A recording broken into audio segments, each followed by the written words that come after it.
So, got it. Okay. So welcome everyone. Did you want to say something, Liz, or should I just jump right in? In a nutshell, welcome everyone on behalf of the congregation. I'm Haskalah, and just to keep the background noise down, we'll keep everyone muted until you're going to speak, and then you can just unmute or put anything in the chat at any time. And here's All right. Nathan. Thank you. So I'm Steve Nathan. I'm a Reconstructionist rabbi. I am the director of Jewish student life and associate chaplain at Lehigh University in Bethlehem, Pennsylvania, and I also do some service leading and teaching, etc., at Haskalah in Bethlehem, Pennsylvania. Both of those jobs I also did back in the early 90s as a rabbinical student, so it's come around full circle. It's very, very windy here. I hope it doesn't do anything to our internet, our Wi-Fi. But so let me give you a little introduction to why I wanted to do this, and then also somewhat of a, I guess, a caveat. I was going to say caveat emptor, but nobody's purchasing anything.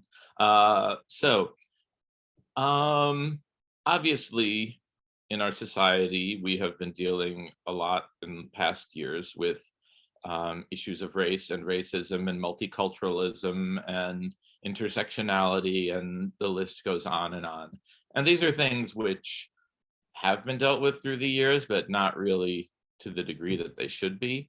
And that's true in general, and it's also true within the Jewish community. And one thing that I guess I always realized, but never really thought about until, fairly recently, I can't say when, is that, when we talk about Judaism, when we talk about the Jewish community, when we talk about Jewish texts and Jewish traditions, most people, I think, certainly myself, act as if or think as if we're talking to a white audience.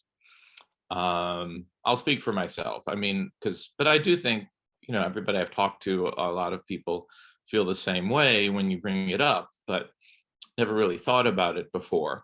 And certainly, I've thought more recently about not being as Ashkenaz-centric, as to use a term, that, remembering that we have Sephardic Jews and we have Mizrahi Jews and we have Jews of color.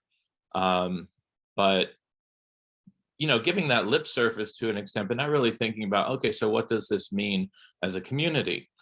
And thanks to colleagues of mine who are African-American, rabbis and others, I've really, had a lot of conversations, some productive, all productive, some more difficult than others through the years. But last semester, I was teaching an informal class at Lehigh, a bunch of students, 10, 15 students, I don't remember. And all but one of them, if you looked at them, you could easily say, okay, they're white. And, the whole other issue of are Jews, are Ashkenazic Jews, or are Jews white? That's a whole other, that's a whole other issue. And there was one who would identified as a Jew of color, and identified as African-American or biracial. And we were talking about the Exodus, and somebody brought up the issue of slavery, and saying, well, it's not like, we're talking about Passover, and it's not like we were really slaves, and it sort of triggered me like, okay, wait a second, we have somebody here who, if you go back 2 or 3 generations, yeah, his ancestors were probably slaves. And, we were talking in the usual sense of, we were slaves in Egypt thousands of years ago. If it ever actually happened, that's all another question. Is it historical or is it mythological? But there's so many different questions we could think of. But when we talk about it, whether you view it as history or mythology, it's about we were slaves in Egypt thousands of years ago, and we're supposed to connect with that. And that's very different than saying, yeah, we were slaves a little over 100 years ago. 150 years ago. I'm terrible with math on the fly, but not long ago. I mean, I remember my father, alav shalom, when he was born in 1915, and he talked about Civil War veterans coming to speak to his class. So it's within recent history as things go. So what does that mean? And was that causing discomfort actually to the student, to the African American student, that everybody else was talking about slavery as if it were simply this concept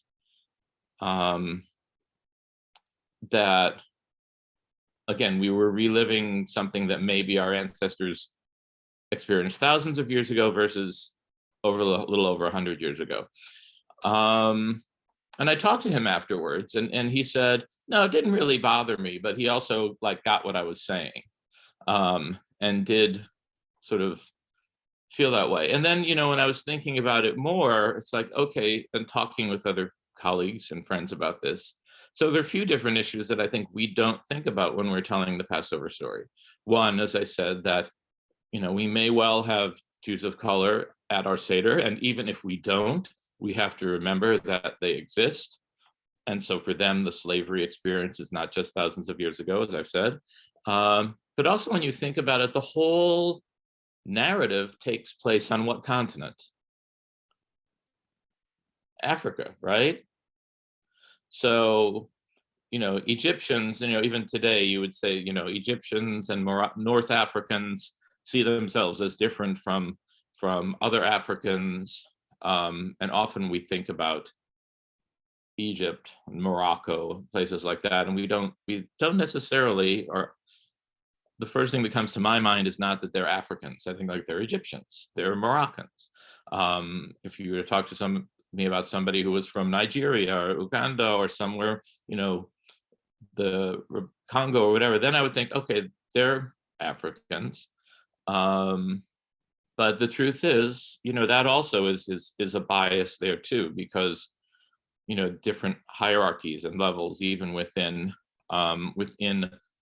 people of color. So when you look at it, it's an African story. The enslaved were African. Well, at that point, the enslaved, if they've, when the Exodus story is being told, they've been in Egypt for 400 years, according to the Torah. So regardless of where they came from, there are to some degree African, but also we know that Jews, Israelites, Hebrews back then were not people. They didn't look like I do. They weren't white, and so but the enslavers were actually Africans, which puts a whole how do you talk about the story when both the enslaved and the enslavers are both sort of African, and how does that, how do people of color relate to that? And so I had conversations with colleagues of mine, and I have found some articles, some of which I'll share with you. But the one thing I came out of it with is that, a few different things. One is that we have to just realize that this is not a white narrative. This is not an Ashkenazi narrative, even though we're telling it through an Ashkenazi lens for the most part. And we also have to look at our community today in terms of have people of color within our communities or sitting at our Seder tables, but also think about what does it mean. We've gotten so accustomed in the 21st and 20th century to include African-American narratives, to include Go Down Moses and other songs, freedom songs or songs from the civil rights movements or whatever. And what does it mean to have, if we are a group of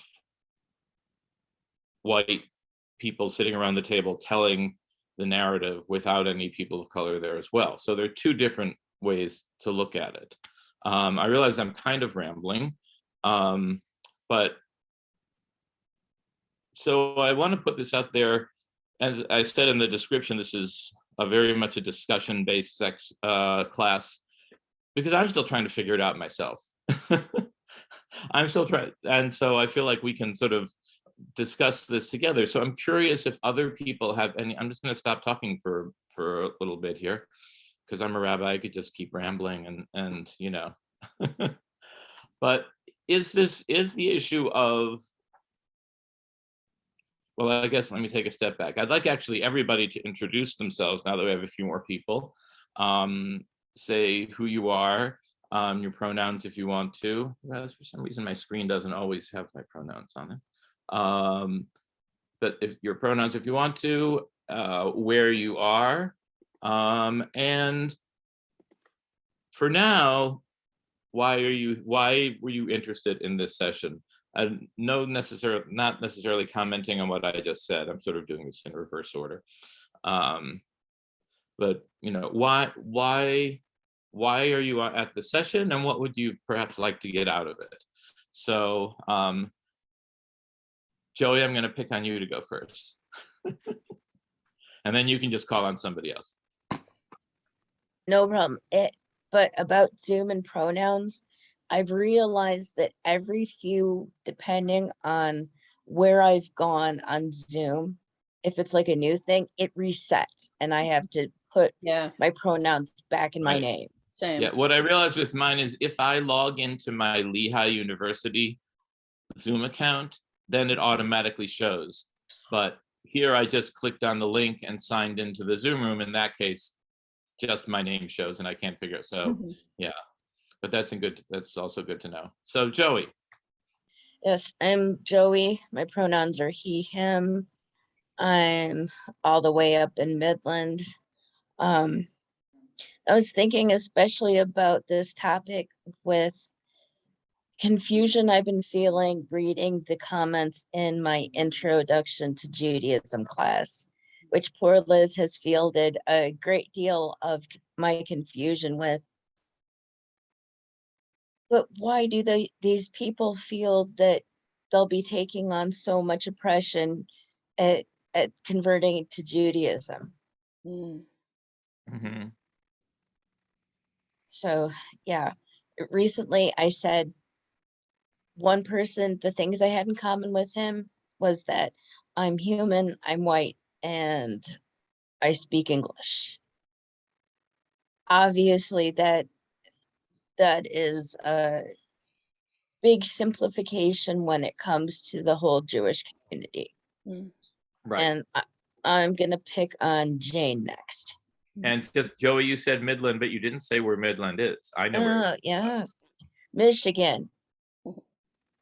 Down by the thumb. Okay. All right, Jane. Hi, I'm Jane Levine. I'm from here, up near New Tripoli. And that's near that. So near New Tripoli is in the Lehigh Valley, Pennsylvania. Lehigh Valley, yeah, northwestern Lehigh Valley. And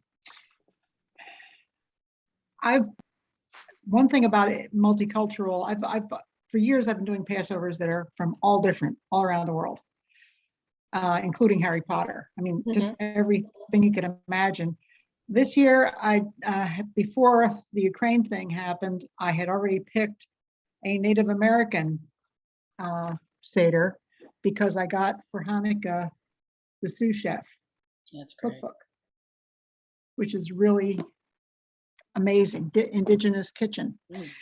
Oh wow! So I've been working on the integration of Native Americans and like the ones who used to live right here, and some still do.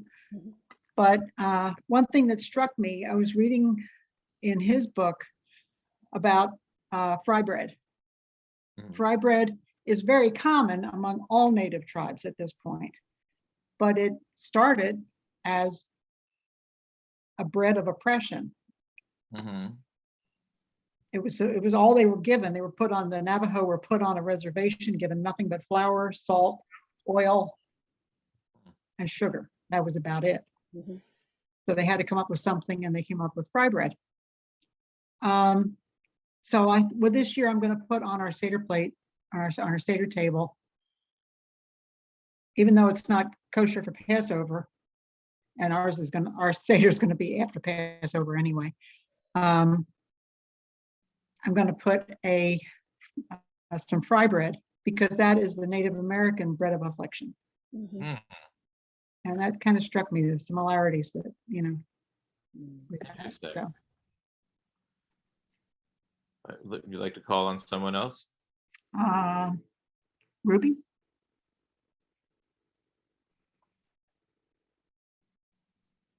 Hi, I'm Ruby, and you'll excuse the singing from my mouse. And she, her, and hers. And I'm Boston adjacent on Massachusetts territory. And I was intrigued by the description, and I'm really interested in this sort of deep looking into things that we all, as Ashkenazim take for granted. So that's why I came. And Izzy. You have to unmute yourself, Izzy, if you're still there. Maybe. Okay. Or I Okay, can go. Gay. How about Gay? All right, hi guys. Hi. I've grown up in Nashville, Tennessee, still live here. And we have, up until recently, been in a very small little bubble. And it was all Ashkenazic Jews, and nobody knew anything different. But more recently, we have a large group that's come from Iran, Persia, as they call, or Iran, and more interfaith couples. And it's just the map or whatever is changing. And we need to be more, I think we should all be more aware of the ever-changing times, and should not be so just, it's easy to be in a tiny bubble in the US, especially in the South, where you don't see other things and aren't familiar with it. So yeah, I think it's important we increase our awareness and share that with others as well. And I love that you have theme seders. That's very cool. I highly recommend them. I think, is Izzy back yet? Izzy, you around? I guess so. The Liz, problem you're is his computer's in his kitchen, so he wanders off to eat. okay. Liz, go ahead. You haven't introduced yourself yet. I'm Liz. I'm the admin person for Haskalah. I live in Bethlehem, Pennsylvania. I use she, her pronouns.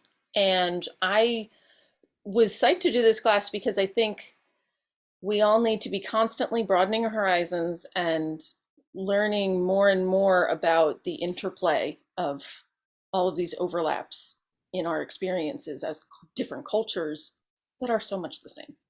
Mm-hmm. And yeah, it's just good conversations that are happening and need to keep happening. Okay, great. Thank you. So I have a bunch of articles here I want to show bits and pieces of, but as I said to Liz before, I had highlighted certain aspects, and then somehow the highlighted versions I can't find. So if you could hold on one second. But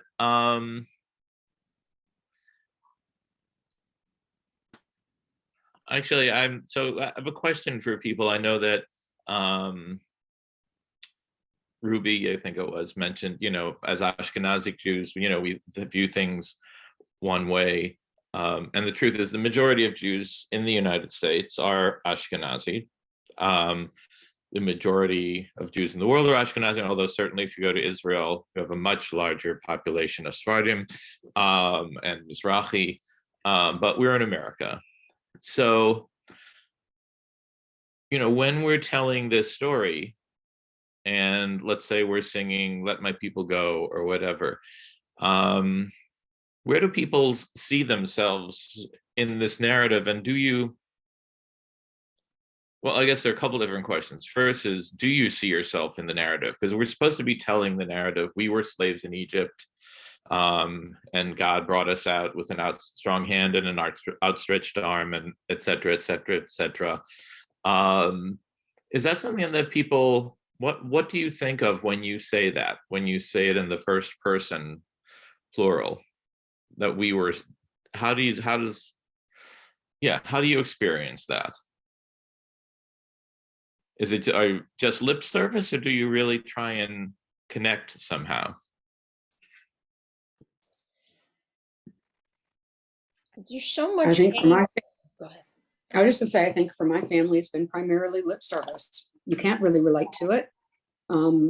We've all, in my family, we've been very lucky, very privileged, and there hasn't been suffering. So I think it's hard to relate to it.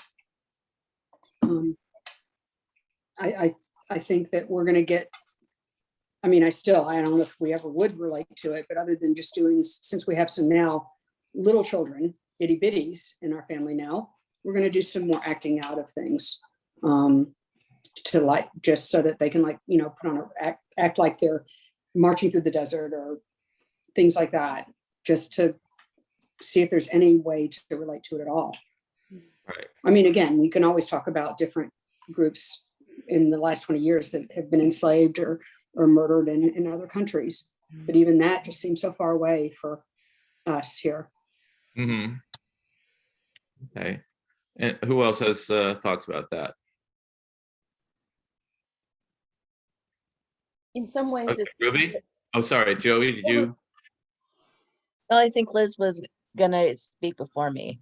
I was just going to say that it's one of those, it's the least we can do is to spend a few minutes and think about what, it's very often lip service, but there's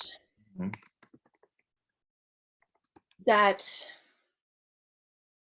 anchor we have to the past in Judaism of really trying to keep reliving all of our experiences in a way to keep them fresh and to remember and to learn the same lessons over and over again. So it's often lip service, but it could be different. Different Seders have different conversations, I think, too. Okay. Joey and then Ruby?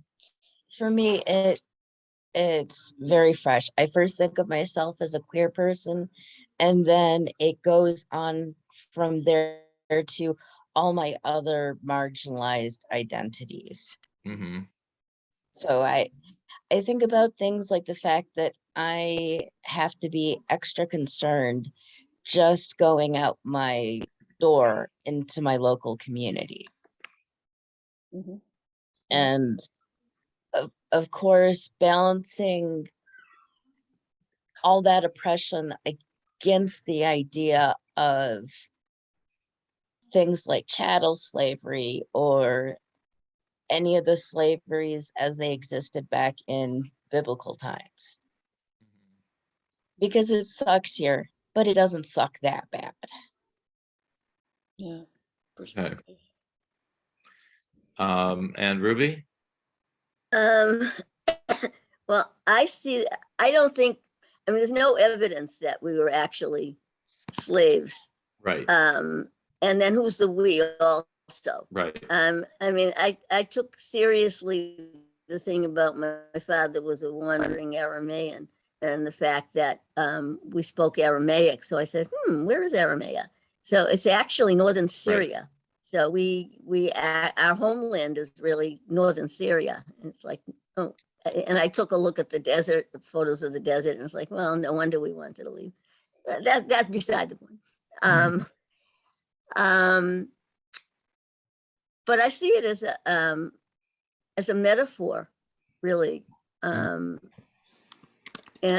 especially given, you know, that when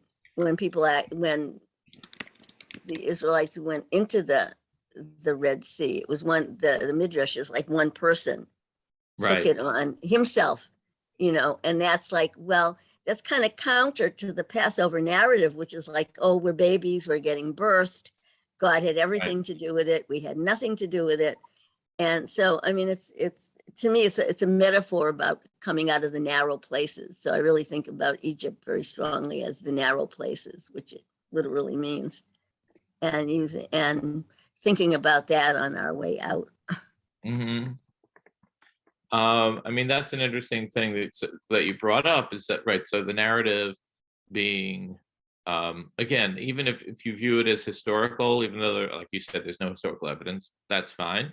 If you view it as mythological, religious mythology, that's also fine, because mythology, we do talk about mythology as if it were historical fact. I mean, that's sort of the power of mythology. So we take it on as truth, even if it's not necessarily factual. So, but in either of those, like you said, there's a way of the communal, but then all it took was, according to the Midrash, is that Nachshon ben Aminadav took the first step into the water, and then the sea split. So what would have happened if Nachshon hadn't, Nachshon hadn't taken that step, would we still be enslaved? So what does that mean in a greater sense, that if individuals don't take action, would we, would we still be slaves in Egypt? So if we're looking at that as a metaphor, if we don't individually take actions, collectively, are we stuck in some kind of enslavement? But again, begs the question, we're using all this language as mythology, whereas if we have African Americans in our family, in our Seder, it's more than just mythology. It's recent history. We're talking to people whose last names most likely were the names of their ancestors' slave masters, slave holders. So they were enslaved. And actually, it's important, even just in terms of, we were slaves in Egypt, to talk about people, then to talk about African Americans. I'm trying to be very conscious that not to refer to them as slave, but to refer to them as enslaved people, because when you're talking about slaves, that is their identity. So again, what does that say for us as well? If our ancestors were slaves, our ancestors were enslaved by someone else, what does that mean? And the teaching is that we left enslavement to other human beings to become servants to God, but not enslaved to God. There's a difference there. But I'm trying to find, I'm trying to find an email that I had from, it was from Reconstructing Judaism, from Evolve, which is their sort of their newsletters and podcasts and all that. And there was one recently, and now I can't find it, but it was a Jew of color talking about, the issues that she has with sort of being in I wish I could find the article. I think I may have accidentally deleted it. Do you have it, Liz? I'm looking for it. I'll get it in a sec. It was What is a black Jew? What to the black Jew is Passover? Who's the author? Chandra Prescott Weinstein. I think that's it. Can you Sending, or do you want me to share? The title is bouncing off Frederick Douglass. That's so interesting. Yeah, that is what to the Yeah, black 4th man of as the July. 4th of July, right? Right. Is that let's see if this is the one I was looking at.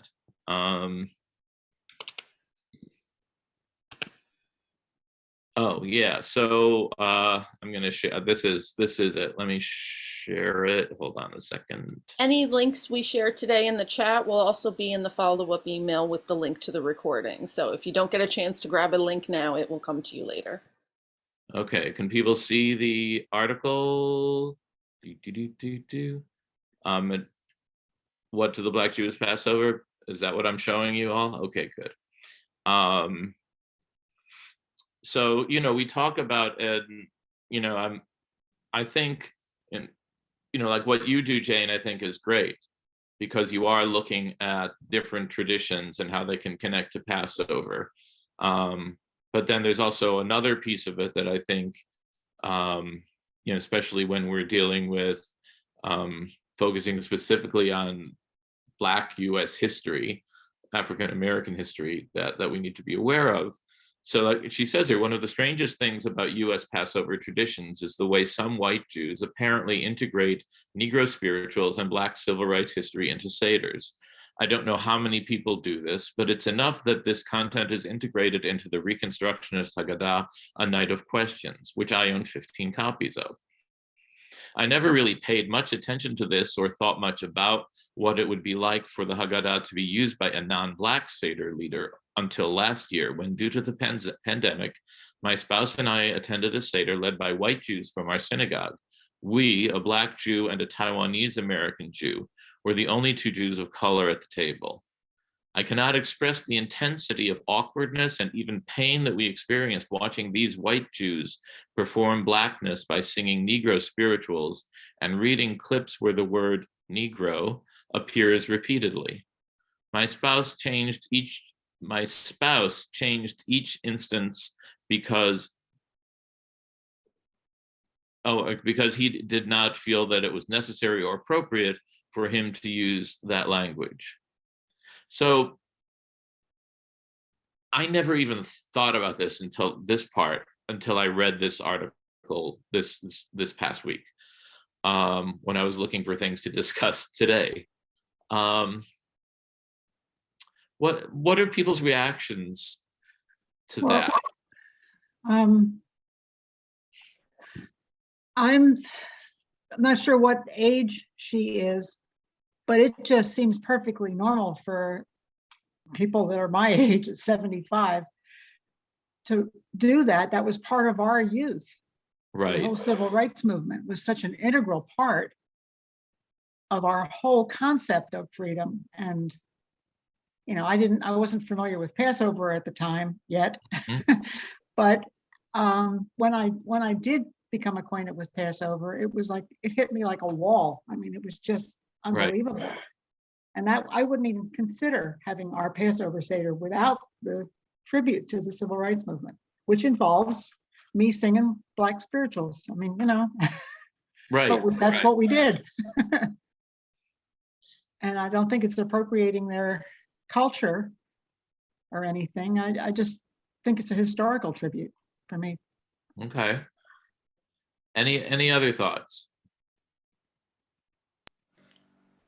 I would never think of doing that. Plus the Seder is long enough, and there are so many Jewish songs that I would put in here, and poetry and various other things that I actually wouldn't think about. I wouldn't think of putting any in. And I think some people do, but I've never been in one. So it's interesting. So two very different perspectives here with the two of you, and then also with our author. Any other thoughts?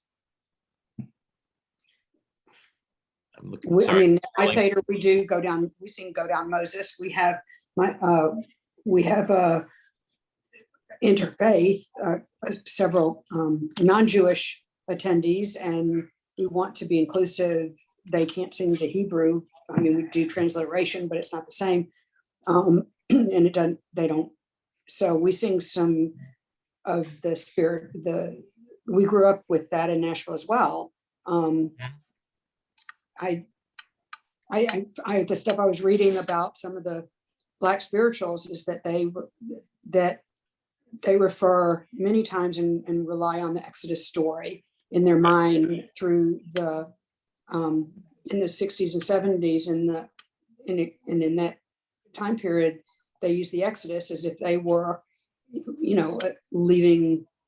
I mean, we had not up north, but down south, we had segregation. So that was meant, there was like trying to be free of the segregation. And so the Exodus story is very prominent in a lot of the spirituals and Right. thinking and talks, speeches and stuff. And also, it's like someone was saying that it trying to relate to the Exodus story is difficult, and this is one way of making it very recent and relevant and bringing it into the modern age in a very But then how do meaningful we way. talk about, I'm not disagreeing with you, and I've done it myself.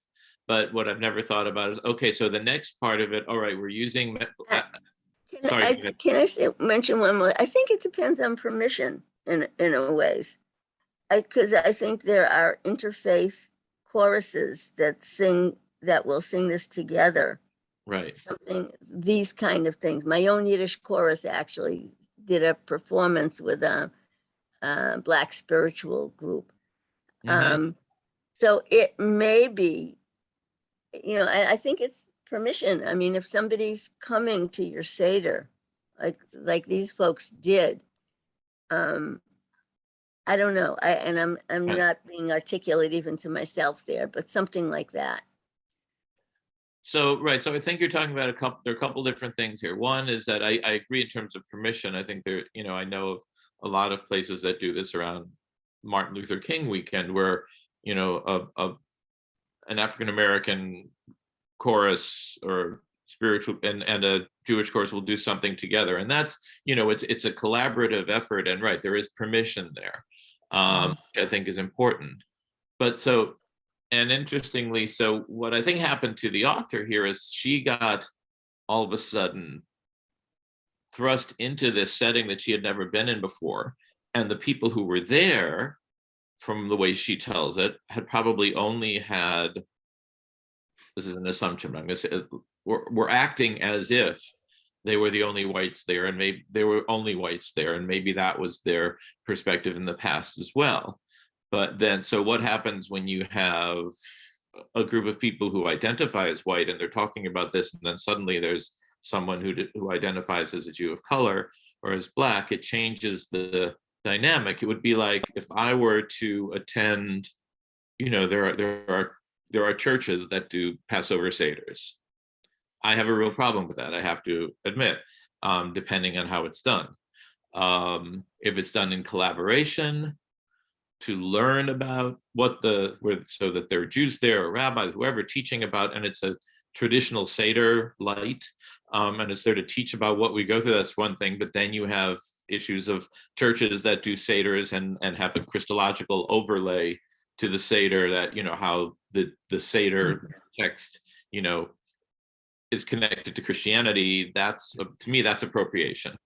So in this case, maybe it didn't seem as much like appropriation before, but then when the person of color is there, then you realize, like, okay, if we are using this, what responsibility do we have to the people who actually went through slavery and or civil rights, Jim Crow, all of those things? Is just singing their songs enough? Is singing their songs and saying, hey, Jews marched together with you, with African Americans, and we were part of the civil rights movement, which is true, but we were part of a movement that wasn't our movement. We were there to support it. But so certainly, even if there are no African Americans there, to really stop when we do the sing Go Down Moses, to talk about, okay, what is this saying? So the article, the author here is talking about, you can read the whole article, it's fairly long, but about how her family had a difficult time when she was born, about, how were the grandparents going to deal with this biracial child, and the naming and all of that. But I'm just going to read this one paragraph where she talks about she refers to Grandpa Norman, which is her white grandfather. In the 30 plus years since my last Seder with Grandpa Norman, I've had to learn how to navigate talking to white Jews about their whiteness, in part because the failure to reckon with it means that Black Jews like me and other Jews of color often feel alienated in Jewish spaces. Though contemporary translations of the Torah use the word stranger instead of sojourner, I can safely say that I understand deeply what it means to be the sojourner of Exodus 23:9, which reminds us, "You shall not oppress a stranger, for you know the feelings of the stranger, having yourself been strangers in the land of Egypt." I am grateful to the ancestors who fought to end slavery so that I was not born a slave. So this is not to say that moving among white Jews is like being a slave, but I know what it is to feel like a stranger sojourning through Jewish spaces that struggle to figure out how I belong, being called to the Torah only when large numbers of guests will be at the temple. The maybe well-intentioned but Ashkenazi-centric, "So are you Mizrahi?" The construction of Ashkenazi as white, when here I am both Black and Ashkenazi simultaneously. My spouse and I felt forced to leave the synagogue where he became a Jew because the rabbi insisted that there were no Jews involved in the slave trade, or at least not in any significant numbers. Mainstream discourses about Jewish history, Ashkenazi centrism, and whiteness struggle to reckon with the fact that some Sephardim were deeply enmeshed with the slave trade, not just in North America, but also in Barbados, where my mother was born, and all over Latin America. Passover is a week when I deal with what it means to be simultaneously Black and Jewish in America. I organize a Seder. I invite people I care about deep into my home. I create and print custom Haggadahs each year. So I'm just scrolling down here for a second. So Passover is the part of the year when I bring my community together and call on us to lift up Black history, Black joy, and bountiful Black futures. It took me a long time to realize that white Jews don't quite have the same experience and can't. Intergenerational slavery did not systematically happen to their biological ancestors. They do not have to negotiate the complexity of color the same way that Black Jews do. Wading through understanding our skin color as a mark, as a site of danger, as a representation of legacies of rape and dehumanization. For those of us who are Black Jews, this discourse has its own unique manifestations, though the contours are familiar. Those of us who are darker are treated worse, and those of us who are lighter don't always take responsibility for noting that. This is to say that Jews of all kinds this is not to say that Jews of all kinds don't have trauma. I remember an Iraqi American Mizrahi woman telling me that her family's trauma was not the Holocaust. It was being forcibly relocated to Israel. My great uncle and his family escaped Germany just in time. When he returned as a soldier in the US Army, he could not believe how bad things had gotten. Much of my grandmother's father's family escaped pogroms in Poland only to face poverty and anti-Semitism in the United States. I have no interest in comparing these traumas with slavery or ranking them, but I need people to understand that they are not intergenerational chattel slavery, nor do they need to be.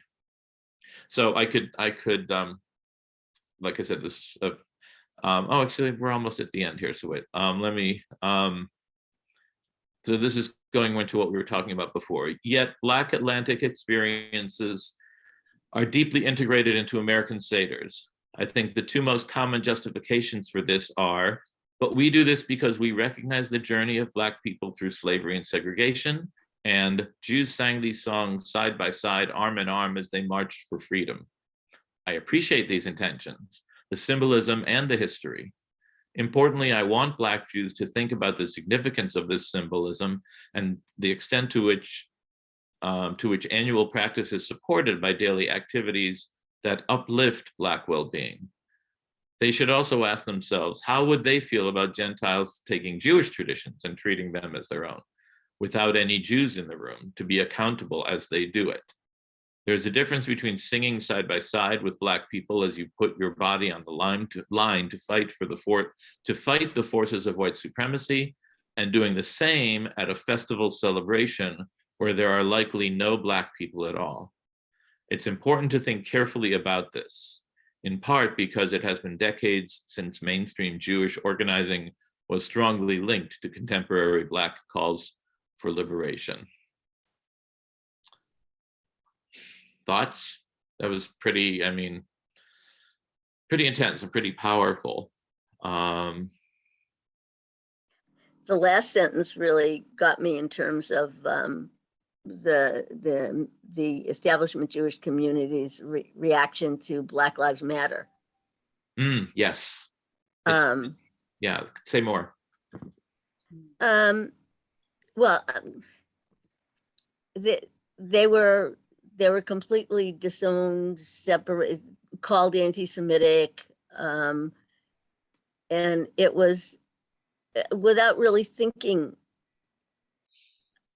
about where the Black community was at, or the various Black communities, because, you know, nobody can say, oh, when a Jew says this, they're speaking for all Jews. It's the same thing about for Black people. They're, you know, but nobody, for example, I think they were just waiting to jump on somebody like Farrakhan to separate, because I think there was maybe a racist feeling that, oh, Black people are anti-Semitic anyway. Ah, see, it's Farrakhan. And without checking in about what has Farrakhan done for the Black community that makes people not want to cancel him. You know, we're talking about canceling or not. But I totally agree. I mean, I just had to say that about the last sentence, but the whole article makes so much sense to me. And I think, you know, what you were referring to specifically was right. I think there was a lot of division within the Jewish community in terms of Black Lives Matter. And I'll give you a good example about, you know, it sort of made me think of Maslow's hierarchy of needs. Like, we can't think about self-actualizing or all of those things if we don't have food. Right. So we can't expect the African American community to deal with the Jewish community's discomfort with some of the anti-Semitism or anti-Zionism that's within the Black community when they're worried about being killed. You know, once that's dealt with, then we can have the conversation. So a good example of this, I can't remember her name now, but the Office of Multicultural Affairs at Lehigh University had one of the founders of the Black Lives Movement speak online. I can't remember her name at the moment, just escapes me. I'll find it. And somebody sent me and the head of them and the director of the Office of Multicultural Affairs an email where they were very upset that this person was being asked because they have spoken out against Israel in her perspective. I'm not sure if she was totally accurate there, but, you know, and she couched it in terms of, you know, I supported Dr. King, I marched, and now here you are, you know, having this woman who's, did you find the name? I just can't think of it. Is it Opal? Something? No. No. I found Justin Parker, but he's the local chapter. Yeah, no, I can't remember her name. It doesn't matter, but I'll think of it at some point. You know, so I have basically the subtext was I have a right to complain about this because I marched I don't remember if she marched at Selma or whatever, but you know, I was very involved in the civil rights movement. You know, why did you have to choose this woman who's spoken out about Israel, against Israel? And my colleague, the director of Multicultural Affairs, said, you know, it's not up to her to tell me who we choose to represent our community at this time. It's up to us. And if you disagree with that, okay, fine, we can have that conversation.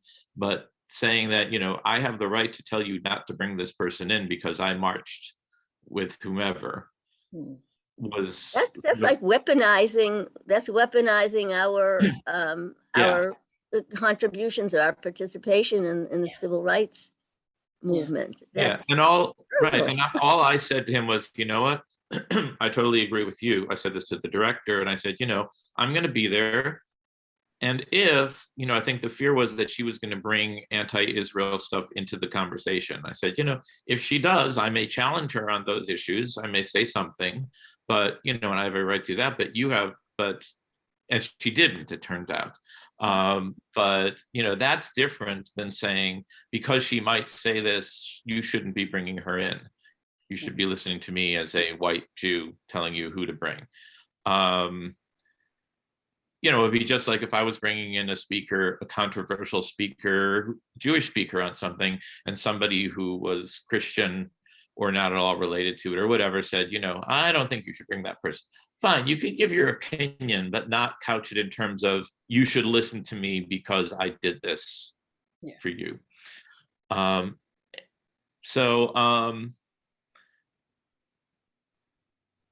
I think, so ultimately, I think what she's also saying is, I think it's important, a couple different things here. One was about acknowledging different types of oppression that we all have experienced, or different people have experienced. You don't have to compare or contrast, whose oppression was worse.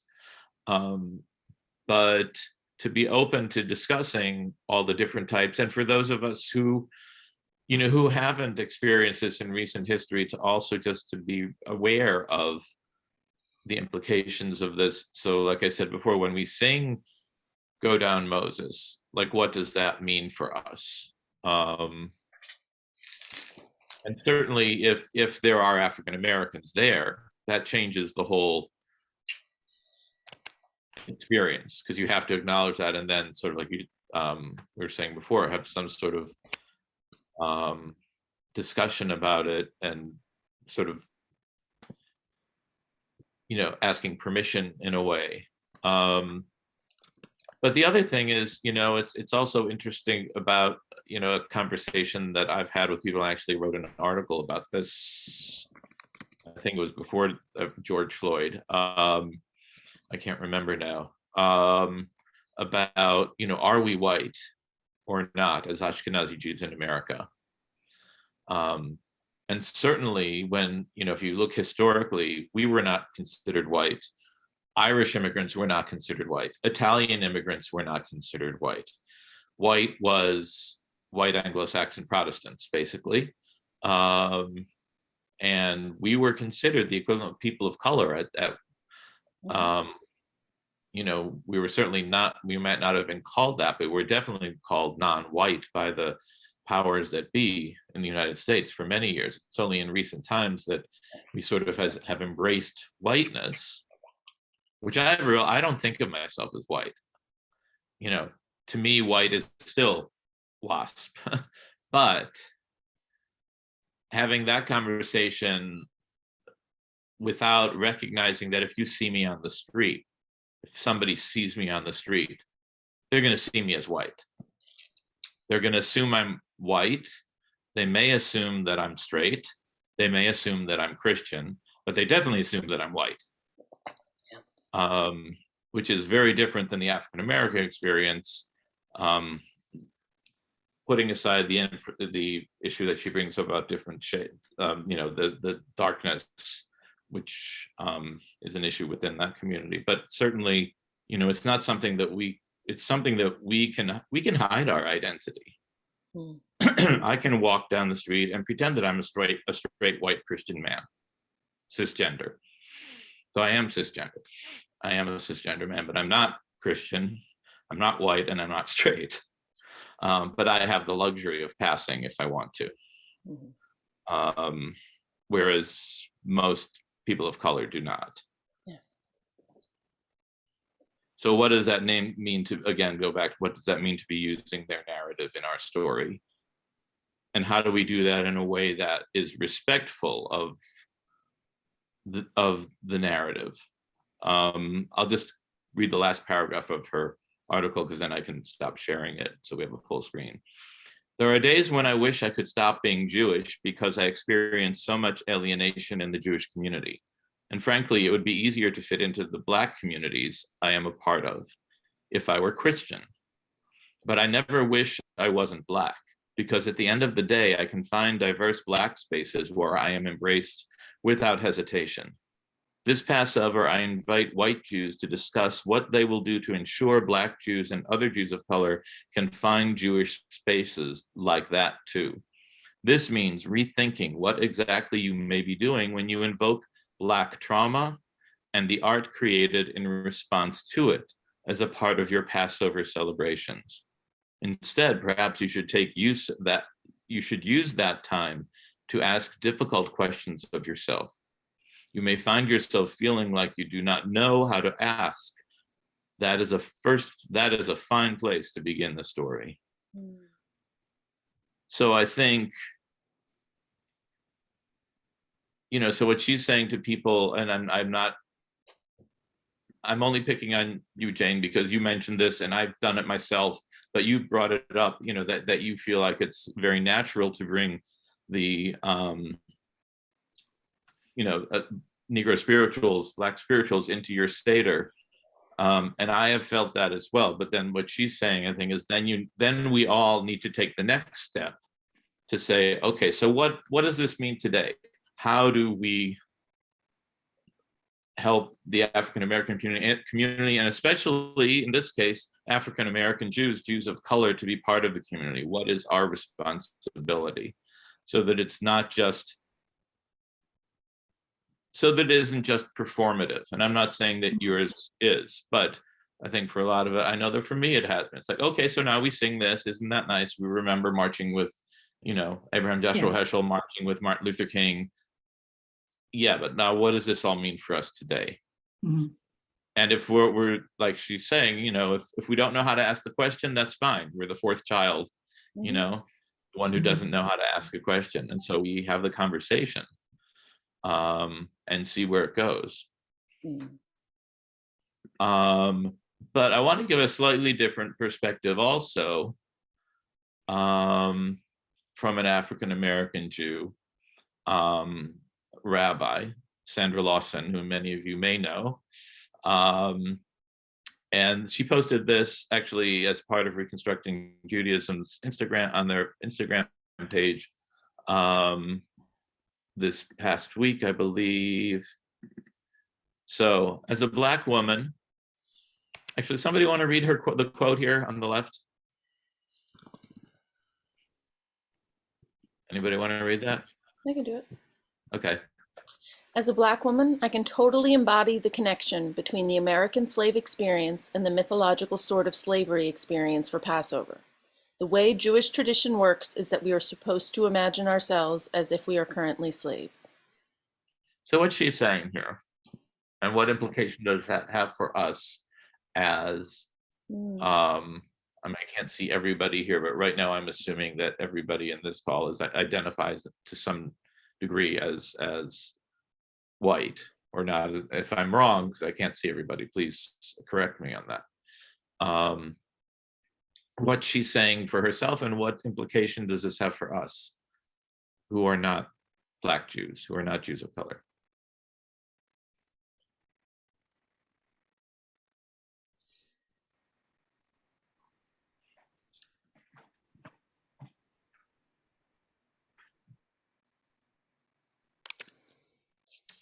Any thoughts?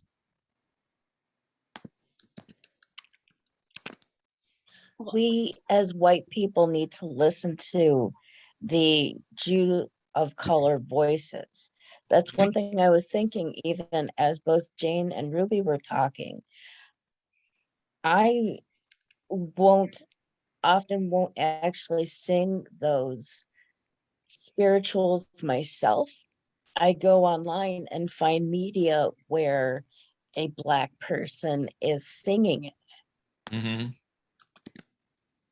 Okay. So not necessarily a whole lot better, but Some more authenticity to it.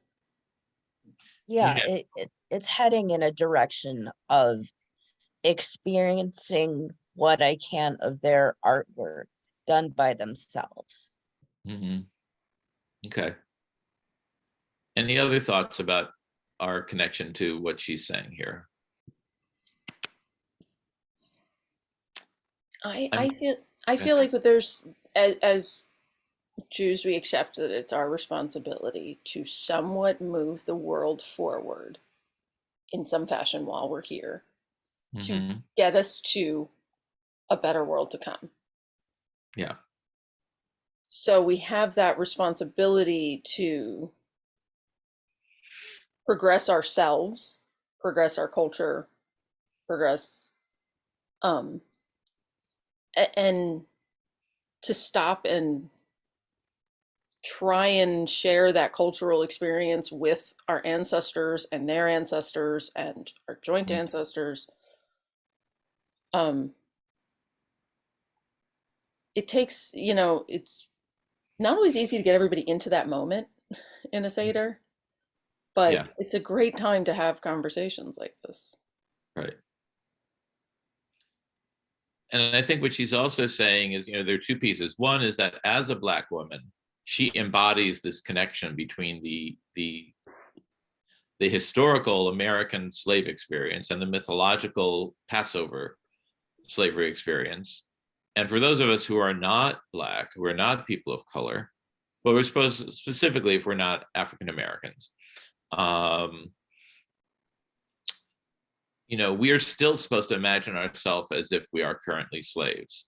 But there's, to remember that there's a difference for me to imagine that myself as if I am currently a slave, or Sandra connecting, okay, what does that mean to me, knowing that my recent ancestors were enslaved? So just remember that the narratives and the experience are different for us. And if you don't have somebody at your Seder table who is a Jew of color, you can't try and imagine what that means. But we can, for us, then we use the narrative to discuss what it means for us. But as I said earlier, if you do bring in Negro spirituals and all that, then you also need to talk about the implications of that for us, for those of us who are not Jews of color.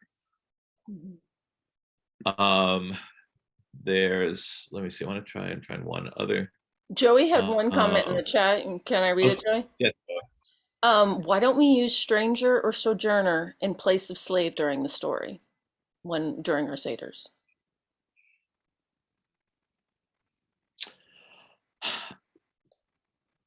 Good question. I mean, we use both. Well, because I think when Israelites were enslaved, they were more than just sojourners or strangers. It's another level. You have to be treated as an other, as a stranger, as An object. not necessarily as a sojourner. Would you call a slave a sojourner? That means you're on a journey. If you're enslaved, you're not on a journey. You're stuck where you are, but you're still a stranger. And that what we do say is our Arami of Avi, we talked about this earlier, that my father, which can be translated in numerous ways, but my father, I'll use that because it is father, was a wandering Aramean or an oppressed Aramean, so that there was this image of sojourning and traveling until all of a sudden that got stuck in enslavement. So they were still strangers, but they were no longer sojourners until they were free again. Does that make sense? Yeah. So I think as you've been carefully doing this whole conversation using enslaved rather than just slave, is it merely a semantic thing, but could we also put that into the Seder itself? Yeah. That's a good point. I mean, I think some ways it becomes semantic in the mythological sense of our Seder, but then when you look at it in terms of real life, right? So we're saying, if we call the enslaved Africans in America slaves, that's making it their identity, as opposed to enslaved, which it's an adjective, it's not a noun. Yeah, right? people is their identity. Right. Yeah, it leaves room for more. Africans is their identity. People's their identity. The term African Americans obviously did not exist at that point in time, but we're talking about them now. But right, so that's interesting. So when you put that onto the Passover narrative, in some way, there's another thing that Sandra wrote elsewhere, where she talks about that the Exodus and the Torah from the Exodus on is a slave narrative. And she talks about when the Israelites, once they're out and they're in the, what do they do once they're free? They start complaining. They want to go back to Egypt. That's a slave narrative. That's the narrative of somebody who's dealing with PTSD, a communal PTSD that wants to go, that's the abused person who wants to go back to the abuser because that's what they know, as horrible as it was. So I never thought about that slave narrative as sort of continuing, even when you talk about when the Israelites, when the spies come back in the book of Numbers, and 10 of them have this horrible negative report, and 2 of them have this positive report. And the people, because they still have the slave mentality, the mentality of enslaved people, they believe the worst instead of the best. So there was something, and so I wanted to connect this to what you were saying before, Joey. And I just lost my I'm train going of to have thought. to jump off, but, which is going to disturb your train of thought again. So I'm sorry. Okay. Thanks for joining us, This has Ruby. been great. This has been really, and this really, will be really recorded, wonderful. and Liz will send I'll put it you in the the email. information. That's great. Thank you so much. Sure. Oh, I'm Have a great glad I day. came. Chag Sameach. And Um, a tasty and liberating Pesach for everyone. Thank you. You too. And Joey, I just remembered what I was going to say though. So when you were saying, so for the Israelites, to some degree, slaves was their identity. And I think that's again, sort of when you're living in that mentality of being enslaved, where that's your way of viewing the world as our ancestors are portrayed in the Torah, you are slaves. You see that as your identity. They see that as our identity. And I'm not going to speak about the African American community because I can't, because I'm not part of it and I wasn't there then, especially. But I'm wondering, so the way that African Americans have changed talking about the slavery experience to there was a time when, when I was younger, not that long ago, I think African American people referred to the slaves, their ancestors, as slaved. And it's finally gotten to the point 150 years later, that to realize, like, okay, no, we weren't slaves. We were Africans who were enslaved. And it takes a while to, for when there's any kind of trauma to an individual or a community, it can take that long to finally make that shift, to realize that wasn't my identity. That was just how I was being treated, or how I was being viewed by those in control.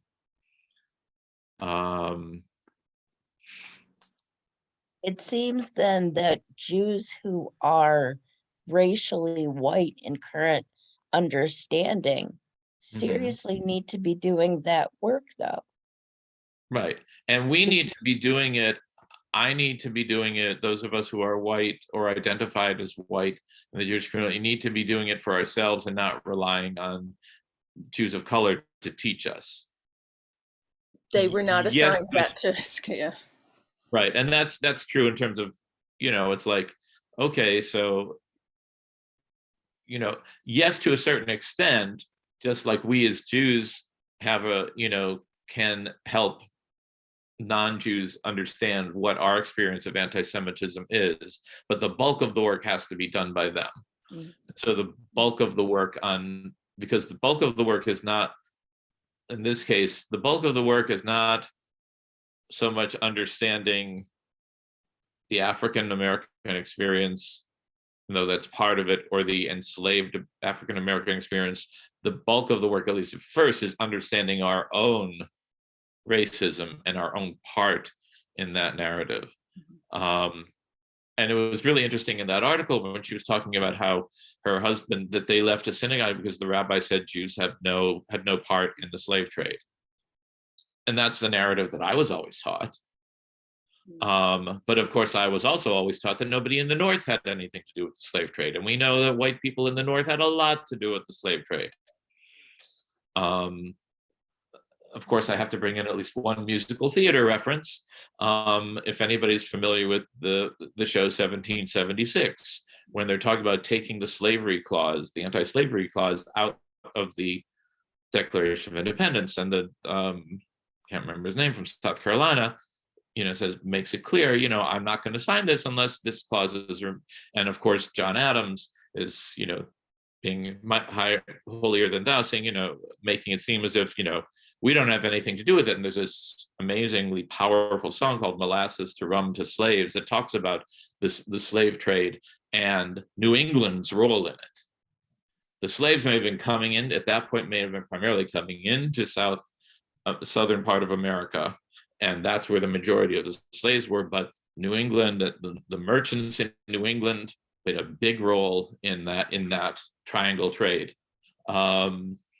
And certainly some of them were Jews, but also, like I said, also when you're talking about the Jewish community in Barbados and in Brazil and other places outside of North America. So, we need to look at our role in all of these things, and not just make our Seder performative, not just make the inclusion of African American spirituals as performative, but use them as a way for us to talk about, okay, what's the reality here?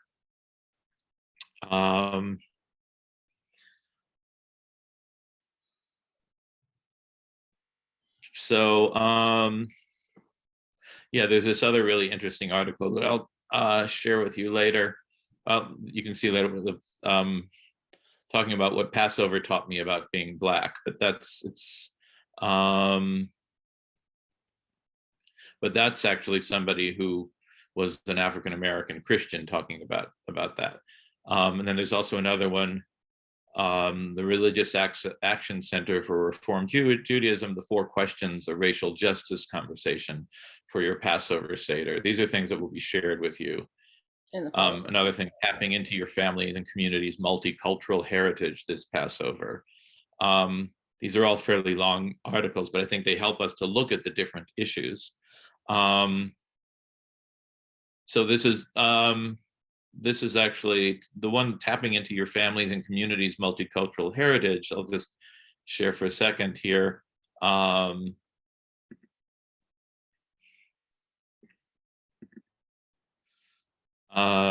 Below are 4 ways I find particularly meaningful. 1, add a fusion twist to traditional eats. Jane, that's good for you. Bring in other types of, so we're not just talking about African American here, we're talking about multicultural in general. Bringing different cultures into your Seder. Incorporate your multicultural staples onto the Seder plate, not just the food, but include them in your Seder plate different ways. 2 points, Jane. That's Jane also. Spend some time exploring what's behind the traditional 4 questions. What are we really asking ourselves? What are we asking each other? And with a multicultural lens, to look at, how do different communities that are represented at our Seder respond to this? Obviously, if they're not at our Seder, it's difficult because we can't assume how others are responding to it. And then incorporating writings from different traditions, but again, incorporating them, but having an actual conversation, so that it's not just cultural appropriation. So again, we'll share these. I'll make sure to share these articles with you, Liz, and then you can share them out with everybody. Any other? Liz put in the lyrics for Molasses to Rum to Slaves. Yes. It's this actually, is when Steve starts singing. No, I could give you I'll give you the clip to it, because it's, I already pulled it. It's in the links already. Okay. Oh, yeah. Nice. Yeah, John Cullum, who's an amazing actor and singer, performed it. But yeah, so I think it's important, when you look at this, this whole this whole trade is like, yeah, there were Jews involved in there. We can't deny that. Were the majority of them Jews? No. Were the majority of Americans Jews? No. But we have to look at, and we have to. So if we're looking at our role, our community's role in fighting against injustice and against slavery and against all types of prejudice, we also have to look at the times when our community was part of it. We can't whitewash the past. Yeah. Mm-hmm. Any other questions or thoughts before we get ready to sign off? Something interesting about Rabbi Sandra. She actually shares quite openly about her conversion process and then road into rabbinical college, that she's still on her YouTube shares stories about racism that she experiences in the Jewish community. But one of the earliest stories she has from her experience is when someone at the synagogue that she converted at said to her, "You're more Jewish than the Jews." Yeah. And it was a white Jew saying this to her. But that's what most of us think about those who convert. They have more education and knowledge than most of us who went to Hebrew school. But the phrasing of it, though, is it's different than saying most Jews who convert are more observant than many people who were born Jewish. That's one thing, but the implication of what she was saying was that, well, you're not really a Jew. But Sandra's stuff is very interesting, but I think anybody who talks to anybody, if you talk to anybody who is a Jew of color, they will tell you that 9 times out of 10, if they are in a Jewish space, they experience racism. Mm-hmm. We've not mentioned at all the Ethiopian Jewish community in Israel. That's that's all terrible racism and still does to some people. As does the Sephardic and Mizrahi community in Israel, especially Mizrahi, but even more so Ethiopians. We don't want to get into the hierarchy of prejudice and racism, but the darker the skin, the more the greater the prejudice, and even within the African American community, as that one author said. There was an incident. I guess it was pre-COVID, so over 2 years ago. The Union for Reform Judaism, at their annual convention, had a speaker whose name also now just slips my mind. An African American Jew who was speaking, and she went to get her badge, at the table, and they said, why can't I remember names anymore? I hate this. Oh, well, you can't pick this up. So and so needs to pick it up herself. And she was like, I am. That's me. And then the number of times people, even wearing a badge that said speaker, blah blah blah, people would ask her questions about the hotel or the conference center as if she worked there. And the reform movement, the head of the reform movement, wrote a public letter of apology to her. But this is the reform movement that is so progressive, and that same thing could happen within the Reconstructionist movement, I've no doubt. Because there are these prejudices that we base. So these are all issues that, when we're bringing in the African American tradition or the African American experience to our seders, then we can have these conversations as well.